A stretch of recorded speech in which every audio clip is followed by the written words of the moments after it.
Assalamu alaikum, mes frères. Voilà, c'est toujours quand mes yeux débordent de larmes que je trouve l'inspiration et que mon cœur se libère. Pour moi, cette chaîne, c'est avant tout vous motiver, mais c'est aussi une thérapie pour moi. Ça me permet de me remettre en question. Ça me permet aussi de me rendre compte à quel point je suis dans un grand confort. Et subhanallah, je suis en sécurité. Alors que des frères cool, il y a des frères qui sont bombardés dans le monde, il y a des frères qui voient leur famille mourir un par un, il y a des frères qui ont perdu leur femme, il y a des frères qui ont perdu leurs enfants, il y a des frères qui ont perdu leur maison, ou des sœurs qui ont perdu leur fille. Les morts s'enchaînent un par un. Et moi, je culpabilise parce que je suis dans un grand confort. J'étais assis dans la mosquée. Et voilà, je voulais faire une chose. Mais les larmes, ils n'ont pas pu s'empêcher de couler. Et c'est-à-dire, c'est le moment de m'exprimer. Alors, tout d'abord, je voulais vous remercier tous du fond du cœur. Tous, même ceux qui n'approuvent pas ma démarche, même ceux qui sûrement qui me détestent du plus profond de leur cœur, qui me trouvent peut-être trop dur, peut-être que je dis des propos parfois qui sont au-delà de ce qu'il faut dire. Peut-être je suis pas assez nuancé. Peut-être tout simplement je m'exprime mal. Parfois, je dis des choses que je devrais me taire. Et je suis le premier à chercher à me remettre en question. Et qu'Allah il me guide. Ne croyez pas que moi, je suis mieux que vous. Pas du tout. Des erreurs, j'en fais, j'en ferai.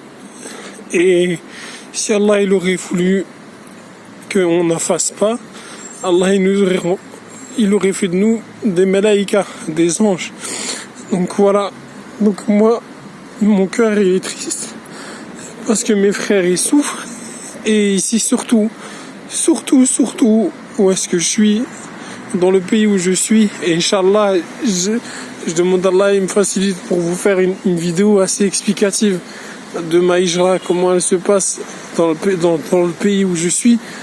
Et ben on souffre beaucoup pour nos frères, beaucoup pour nos frères, pour nos sœurs, pour nos petits frères, pour nos petites sœurs,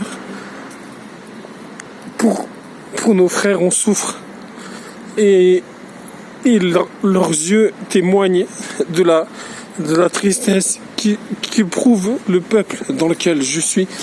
En tout cas, je voulais vous dire, mes frères à qui on a muselé, qui ne pouvez pas vous exprimer en France, je suis de tout cœur avec vous.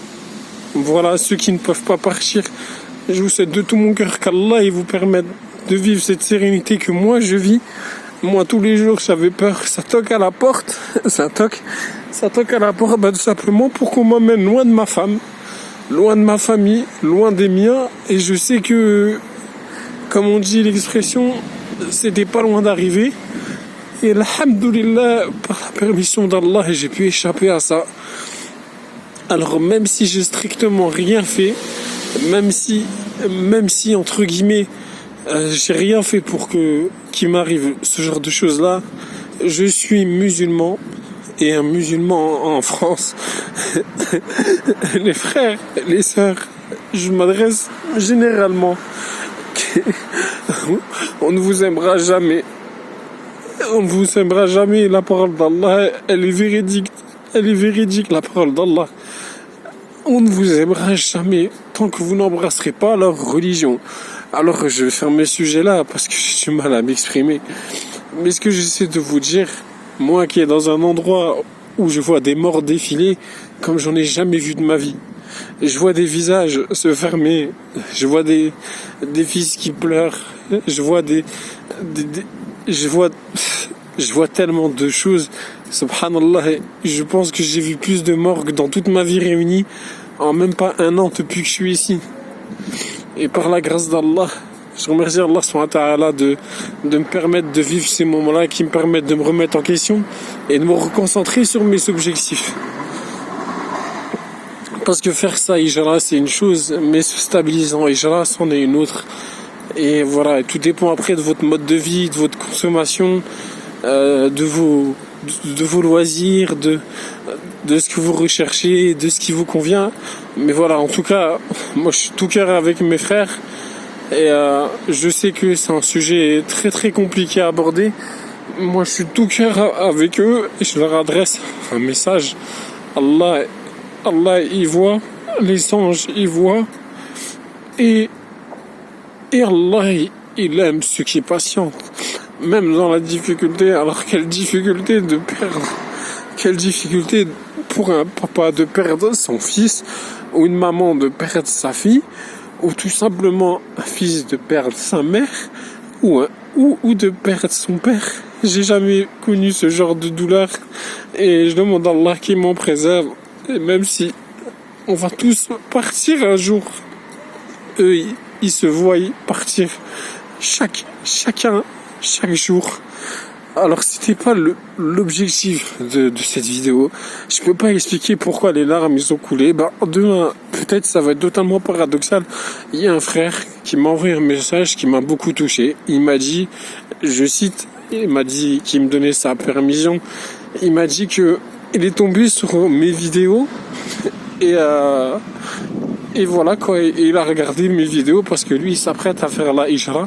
Donc mon frère est un grand gagnant, je te l'ai déjà dit. Et donc voilà, il s'apprête à faire la Hijra. Et il m'a dit voilà que mes vidéos ils l'ont un peu motivé, etc. Alors moi je le remercie déjà du fond du cœur et je remercie chaque personne qui me donne des critiques constructives ou constructif, je sais pas exactement comment on dit ça. Tout ce que j'essaie de vous faire, c'est vous motiver et je veux pas vous divertir parce que le jour des comptes, Allah subhanahu wa ta'ala, il me demandera des comptes. Si je vous ai distrait et au lieu d'aller à la salade, un exemple, vous avez regardé mes vidéos pour vous distraire, pour vous moquer de moi, parce qu'on peut se moquer de moi. Parfois, même moi, j'ai envie de me moquer de moi. Je me vois, je me dis, je m'écoute, et je me dis, mais pourquoi j'ai dit ça? Pourquoi j'ai fait ça? Pourquoi si? Mais je suis qu'un être humain, subhanallah. Et je suis pas parfait. Et je sais qu'il y a des personnes qui font des milliards et des milliards de contenus, 1 milliard de fois plus intéressant que le mien. Moi, mon objectif, même si je touche une seule personne, alhamdoulilah. En tout cas, voilà, c'était pour vous dire que tout simplement, je ne fais que vous encourager à faire la Hijra. Alors je suis pas là pour vous dire des choses qui vont vous plaire, mais au contraire, je suis là pour vous dire des choses que peut-être on n'ose pas vous dire. Moi, quand je rencontre quelqu'un maintenant et que je lui dis, est-ce que tu connais l'obligation de faire la Hijra? Il me dit oui, il me dit non. S'il me dit oui, on parle ensemble dans la bienveillance.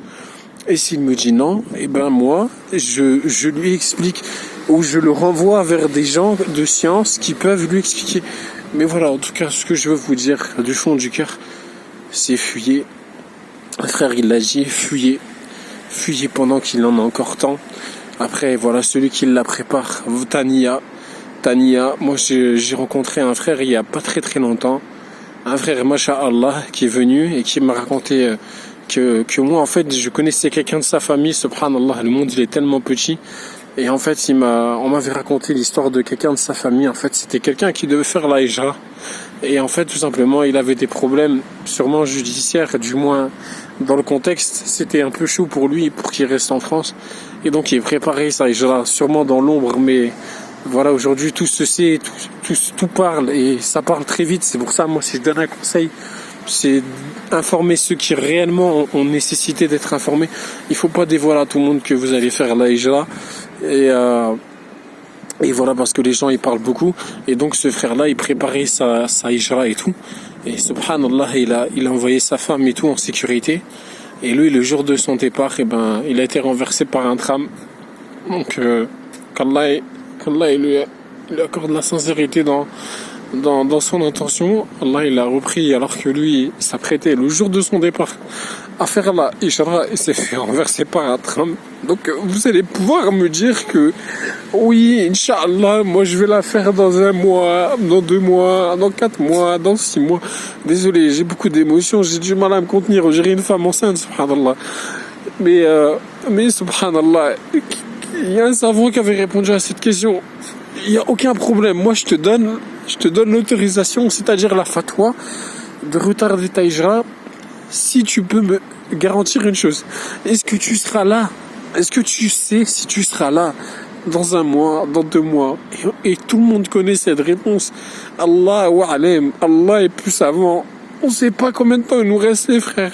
On ne sait pas comment on va mourir. On ne sait pas avec qui on va mourir. On ne sait pas à quelle heure on va mourir. On sait pas. On se lève le matin, subhanallah. On est confiant, mais on ne sait pas si on sera là le soir. Vous savez, je m'exprime peut-être mal, mais moi, ce que je vous veux, c'est du bien. Et désolé, je n'ai pas beaucoup d'idées, j'ai pas beaucoup de contenu. Je suis pas très très organisé. Moi-même, je suis très bordélique. Et moi-même, des fois, je traverse des situations difficiles. Le soir, par exemple, moi, le soir, je fais un peu de gardiennage. La journée, je fais un peu de nettoyage. Ça veut dire que mon temps, il est aussi très très pris. Subhanallah, j'essaie de le partager équitablement pour que voilà, chaque personne n'est pas lésée. Mais wallah, je vous dis la vérité que le temps, il passe très très vite. Très très vite. Et qu'Allah, il nous accorde